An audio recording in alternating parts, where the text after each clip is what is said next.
It's June 2nd, 1875, and another remarkable event is about to be uncovered by Arion, Rebecca, and Olly, the Retrospectors.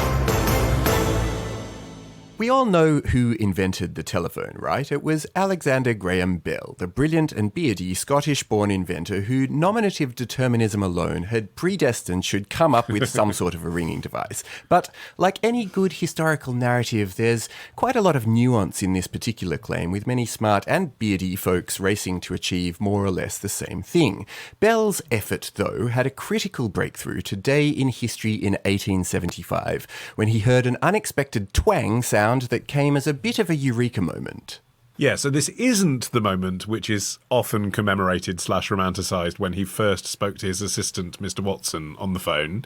And it isn't the moment that we've discussed before on this show where he said ahoy because they hadn't worked out you should start a call with hello yet. I love that. This is the moment where he sort of accidentally, really, stumbled across the technology that underpins the whole business of transmitting voice through wires, what he called then the quest for the speaking telegraph. Yeah, so the prototype of the telephone that he was working on at this point used metal reeds to create vibrations at different frequencies, which in turn, the idea was that they would be conveyed via electrical signals over telegraph lines to a receiver, and that would have its own vibration to replicate the same sounds at the other end.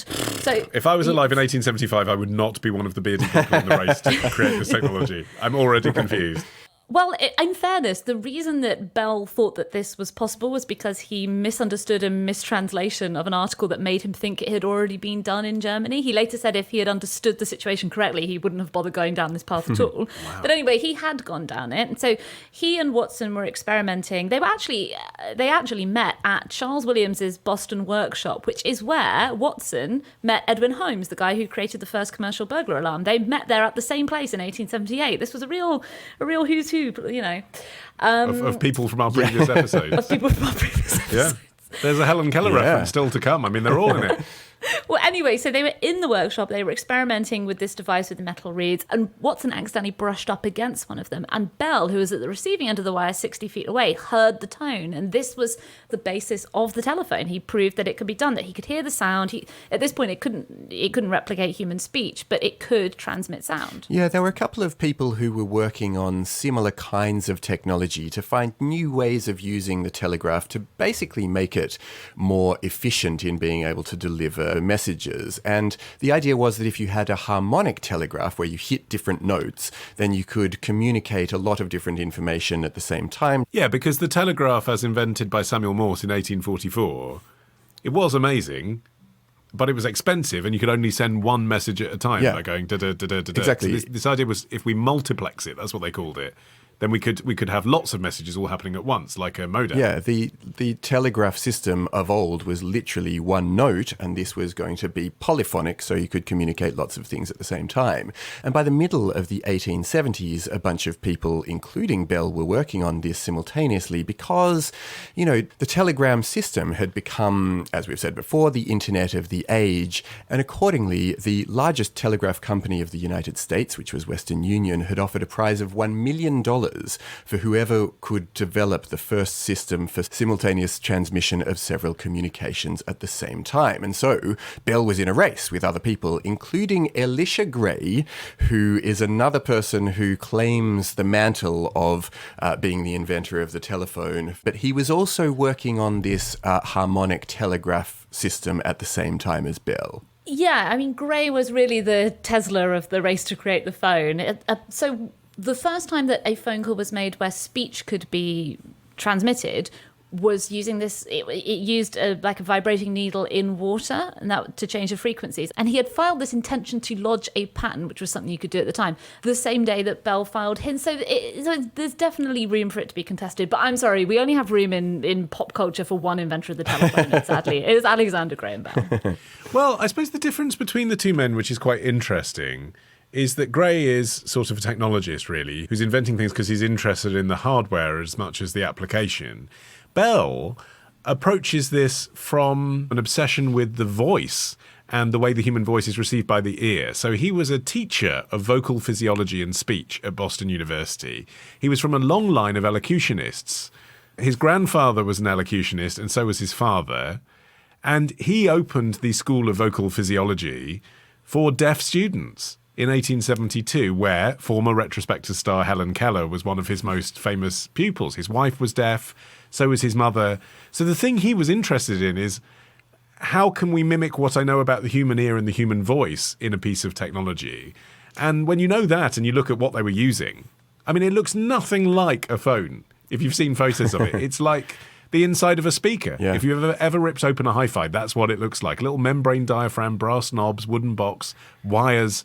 It's pretty wild, but it wouldn't have been to him. It would have looked like, oh, this is how we replicate the human ear. Yeah, and he was no stranger to that kind of thing. As teenagers, he and his brother had built a mechanical head that could speak by manipulating the lips and larynx they'd built while they pumped air through it via a bellows. Wow. As you mentioned, his mother started to go deaf when he was 12, and this distressed him a lot. He came up with this way to talk to her by talking directly against her forehead because, the vibration that she could make out what he was saying better. And then also, his father specialized in communicating with deaf and deaf-mute people. He created this system called visible speech, which was a phonetic system that was designed to help deaf people speak. Basically, what they had to do is memorize all the different positions of the tongue and the lips, and he'd come up with a system of symbols to represent all of these movements. The idea being that even if you couldn't hear, if you successfully memorized all of these positions, you would be able to speak. I think now there's a lot of politics around the deaf community and the relationship between speech and sign. But at the time, the idea that deaf and deaf-mute people could integrate into hearing society via lip reading and speech was progressive. A lot of deaf people at the time were ignored or assumed that to be mentally impaired, really isolated. Alexander Graham Bell's own wife was one of the first generation of deaf children to be taught to speak. She could lip read and speak, and she was integrated into mainstream society. I mean, it's this background that some scholars have tended to say was the advantage that Bell was working with over people like Elisha Gray, who had a much more traditional engineering background. He was a professor at Oberlin College and worked very closely with Western Union throughout much of his career. The race to get their patents in, and both putting patents for the same technology into the patent office on the very same day, does come with this bit of possible subterfuge, which is that there's some contemporary suggestion that the lawyer for Bell who submitted his application got to look at Elisha Gray's application and see basically how the functioning works. And there's a sort of suspicious detail, which is that the very next day, Bell starts experimenting with this water-based method of creating telephones. He only ever used it in an experimental way to prove that you can communicate sound from one place to another. But the fact that he was even doing things that looked similar to what Gray had been doing the day after their lawyers had kind of bumped into each other at the patent office does look a little bit suspicious. It must have been so exciting, though, in that era, to be doing something so pioneering and then actually see it take off. I mean, it wasn't an instant hit, the telephone, because obviously it required whole villages and towns to be equipped with telephone wires before anyone could use it. But the concept was an instant hit. Royalty was shown it. Presidents were shown it. Yeah, and yet it was a long time before he was able to make any money off it. There was this amazing Pretty Woman moment early on where he offered to sell the patent to Western Union for $100,000, and the president of Western Union dismissed the device as a toy. It was a proper big mistake, huge. And this makes it slightly less of a big gesture that when he married his wife Mabel, he gave her all but one of his shares in the new Bell Telephone Company, and he named her its first president, which is great on the surface, but it would be 20 years before the business became really profitable. But she did, she made her money in the end. He was a bit of a romantic, actually. He took a prototype telephone on their honeymoon. Well, he took it everywhere, really. Bell showed it to Queen Victoria. He had a demonstration in London where the Queen considered the process to be quite extraordinary, although she did say that the sound was rather return to faint. that impression after a few years in the gutter. I just thought that it was funny that she was critical of it. She said that it was rather faint after saying that it was amazing. Well, it was considered an intrusion by the upper classes, wasn't it? Previously, Yes. to get to speak to an aristocrat, you had to go through the butler, right? If a caller turns up unannounced, they basically get screened off, which is why, of course, staff were answering the phone rather than the man or lady of the house. But even so, there was just this kind of instant decision. Oh, God, do we speak to them or not? Which people didn't like. They thought it was intrusive. I guess it's gone full circle because people hate phone calls again now for the exact same reasons that they hated them then. Yeah, It's always felt intrusive. I mean, even when the phone rang in your house in the sort of like, the pre-mobile phone era, the fact that you had to run and it could be anyone and pick up to absolutely any person of any class was repulsive. I've slightly overstated my case. But, it's always been a little bit annoying to have to answer phone calls. It's hard to know where Arion ends and Queen Victoria begins.